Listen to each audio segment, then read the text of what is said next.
Okay, it's Destination Newry. You're so welcome. It's Rowan Hand. I'm delighted to be here with you this morning. And it's the morning program. Good morning, Newry, and morning, the world. We greet you in Manhattan. We greet you in Dubai. We greet you down in the costas of Spain, down there around Nerja, or over in the other side of Malaga. I think a couple of my friends are down there. Tony's down there, Jimmy Byrne maybe. Who else have I got down there? Cumgle Milligan maybe. If you are, I greet you down there this morning.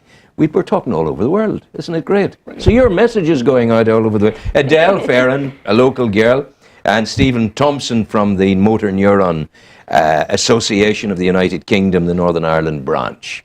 And we're talking about the illness. We're talking about raising funds as well.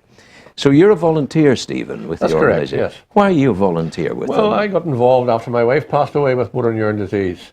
And like many organisations, once you're in, you're in. Ah, of course, of course. And your case, Edel? My dad passed away in February 2013. Goodness gracious.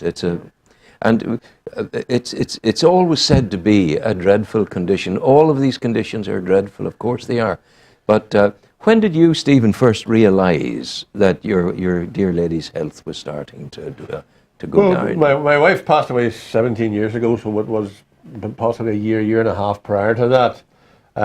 Motor neuron disease is an illness which affects people differently, but in essence it is a disease of the nervous system where the messages cease to get through from the brain to the muscles, and muscle wastage then develops. The rate of development varies from patient to patient. Typical death to diagnosis, or diagnosis to death, 2 to 5 years, but can be as short as 6 months, can be as long as, if you take the example of Professor Stephen Hawkins, 40 years. Yeah, he keeps going. So that's it. You notice a slow decline in people, and it just continues. Continues to the bitter end, as they say. What's the state of research at the moment? Because I'm sure that's very close to your heart. Research is there. One of the difficulties we have with research, because the disease only affects, in the case of Northern Ireland, about 100, 120 people at any given moment, we don't come high on the priorities of the drug companies. So all research is sponsored more or less by the association and by people who fundraise for us, obviously. We are basically researching two things, or maybe three if you want to be more specific. One is the cause. We don't know the cause. We don't know. Two is a cure, because we don't have a cure. And three is how to manage the illness and how to extend the life of those who succumb to it. But it's such we're relatively few cases in Northern Ireland, as you say, on an annual basis. But it's such an enormous, debilitating and fatal disease worldwide. Surely to goodness, America and India, countries who are very, very well equipped to do research, surely they're doing stuff. There is research going on worldwide, and there is a worldwide network of research, but the same argument applies. The prevalence of the illness is the same in every country. 120 in a country in Northern Ireland with 1.5 million. Yeah. It's pro rata everywhere else. The drug companies aren't bothering. If we come along on the hind of something else, that's basically where most things come from. That's awful. Anything really is being done directly by the associations. Yeah. Okay. Edel, your own personal story with it, your dad. Yes, my father died in February 2013, but we first noticed probably, it was come from his neck, and it just started to look a wee bit out of shape. And then initially, then his speech started to become a bit more slurred. Yeah. And then that started to get worse and worse as months went on. But he was diagnosed in June 2012. So over the 8 months, it just really declined for him, and it got to the point where the muscles in his throat had then stopped working, so he couldn't swallow or eat. Poor man. And he just went pretty quick. Yeah. A small mercy, I suppose, too. It was, yeah. If a person goes quickly with it. So you're organising a remarkable event in order to help the association's research. Yeah. And it's important to say you're a volunteer. You're a people of volunteering. Yeah. That's the nature of your association. Yeah. Yeah. It's amazing because last year we had done an abseil down the Bell Tower in Belfast, and that was a really good challenge, and we raised over £800 for that challenge alone. Yes. But this challenge here will be definite, much more easier to bring in a bit more money than that, and each person has to raise at least £160 for the charity individually. Yes. So overall, that's going to be £3,500 that we have to raise before we're allowed to do the jump. Exactly. So you're looking for 20 people. Yeah, we have 22 people. You have 20 already. I have 22 people. And each of them is committed to getting 3,000 done. Each of them is going to commit to giving the charity at least £160 each. Each, yeah. So we may raise more than that. Of course, as the overall figure will be up high, yeah. So, but there's a number of things that are going on in the pipeline. So, towards the end of March, we have a few things happening to help raise money for the skydive. On the 28th of March, a couple of the team, Julie Murphy, she works in Decor Blinds in Lisburn, and they're having a Dry Us Down Day. Wow, yes. So there's going to be a good number of those donating to the cause. Also at the moment, there's one of our other candidates, Clive Whelan. He works in teleperformance, and they're all donating to him at the minute as well. And then on the 29th of March, Stephanie McGuigan and Paddy McCardle, that's two of the other guys that are helping me fundraise. They're holding a night in Clevie GAC, a night of entertainment. There's going to be music and raffles and prizes. And then there's one more night after that again. That's good. So Tracy Kearns is another girl, and she's holding a night in Madden's Bar in Newry, and that's another night that's happening. It's all building. It's all building, so hopefully we'll even exceed more. Yeah, of course. Stephen, this is music to the ears of the association. And talk me through the research that the association is really sponsoring, I suppose. Well, the research that we're sponsoring covers the full range, but a lot of it is research into the actual cause of the illness, on studying the nerve, studying how it affects the nerve, studying how the nervous system breaks down. The one big dilemma that we have with the illness, which I didn't mention earlier, is the fact that the one thing that is never affected is the brain. So people throughout this process are fully aware and fully cognitive of what is happening.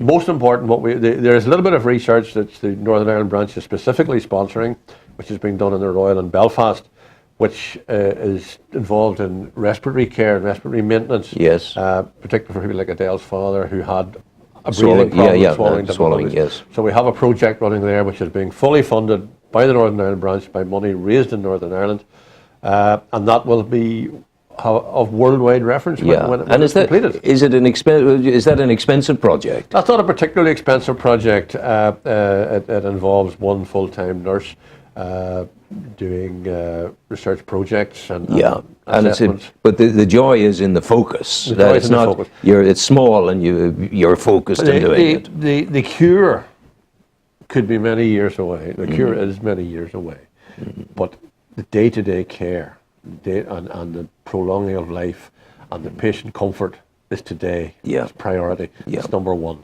and that's our most important function. And research, I say, as we're doing in the Royal, along those lines, is the most important part of our work. But it as an association, there is a kind of a wonderment to being there, able to have control of something that's not unmanageable. Yes. That the work you're doing is totally within your compass. You can embrace it and hold it, and if you press the button, the light comes on at B. Yes. You see the results more quickly.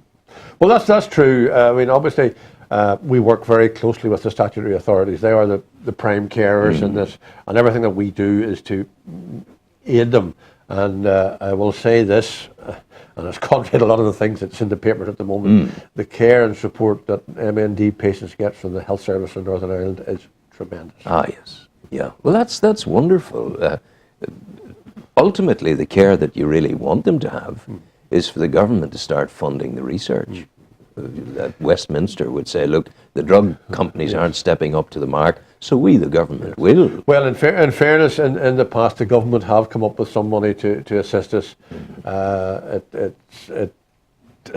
In these days of austerity, it comes and goes, but they have been generous in the past, and we live in hope for the future. Of course, of course. Edel, how do people contact you? Well, I have, I've created a group on Facebook, but I'm also putting 2 pieces in the papers this week as well. Yes. So anybody that I've been in touch with, it's probably been. I also have my own website as well, my graphics website, which I will also, feed back to. So what's your Facebook? MND. How do they get you on Facebook? Well, it's just my own Facebook, which is Edel Fearon. Edel Fearon. Yeah, if they want to email me, they can do so. What's your email? Which is Edel, which is EDEL. EDEL. Fearon, FEARON. Edel Fearon. At gmail.com. At gmail.com. .com. That's very straightforward. And, so I'm trying to put it out there to different places as well, just to let people know that they can contact me. How much money does the association manage to raise each year? It obviously varies. In Northern Ireland, we raise between 80 and 150,000 pounds a year, which meets many of. A lot of it just depends on the functions that are. Surely. We are a very small organisation. We rely on groups to raise for us. We don't have the manpower to fundraise ourselves. But I mean, small in this age is maybe not a bad thing, because you look across the border to the south of Ireland and you see that crowd rehab, and their salaries of 150, 170, 180,000. The whole uproar over that. You're well clear of all of that nonsense. Very much so. We only have one full-time employee here, a girl who looks after the care and development programs. That's huge. It's so important. That's everything else. Yeah. And as an overall charity, the whole organisation is a very low cost. Yeah. We do have obviously our full-time staff. Oh yeah, well that's we how are it works. one of the lower costs that there are. But it must have shocked you, and it possibly frightened you as to the consequences for your own fundraising, as the bad news, the tsunami of bad news spread out from rehab in the Republic. But it seems now to be brought under some kind of control. We're lucky here. We have had no ill effects from anything of that nature, either from that specific incident or the overall economic structure. People in Northern Ireland, people in Ireland in general, they're generous. Are the most generous in the world. Yeah, absolutely. Absolutely. You see this. And the widow's mite comes into play here. They don't have to be the richest people in the world. The old lady will give you her last shilling. There's a man in some of the projects I'm involved with. There's a man in Newry who would give his pension away to people who need it, and just good people, That's the nature of the people. Absolutely. Guys, I'm going to wish you well. Anything else you want to... We had the thing on the screen, hadn't we? We have another wee look at the poster before we go, Andrew. That's the Skydive 2014. Yeah, and there's the link there. What I've done is, this is basically just like... that's like the wee meerkat. Oh yes, aye. He's gonna maybe sort of take him about to sort of promote it, and then also there's a link there if people were interested in donating to the charity. Yeah.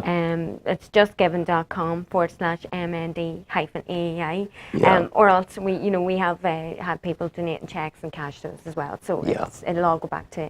But isn't it amazing? All this justgiving.com/MND. We're supposed to be communicating, and they come out with all this. But here we have you, and you are Edel Fearon at gmail.com, and that's the easier one. Also, what you can do, you can go onto the MND website. MNDANI.com. That will show you not only what Edel's doing, NI.com, but also what a lot of other people are doing throughout Northern Ireland. I see it there, NMD.com. Yeah. But that's good communication. I wish you well. Thank you very much. Thank you for coming in. And it's a notion of jumping out of an airplane. How thrilling! How thrilling! Have you room for a 23rd? Yeah, not a problem. Come along. No problem. We'll make First sure time you've ever. got it. Yeah. Well, we'll think about it as we listen to the next tune, as they say. You're with Destination Newry.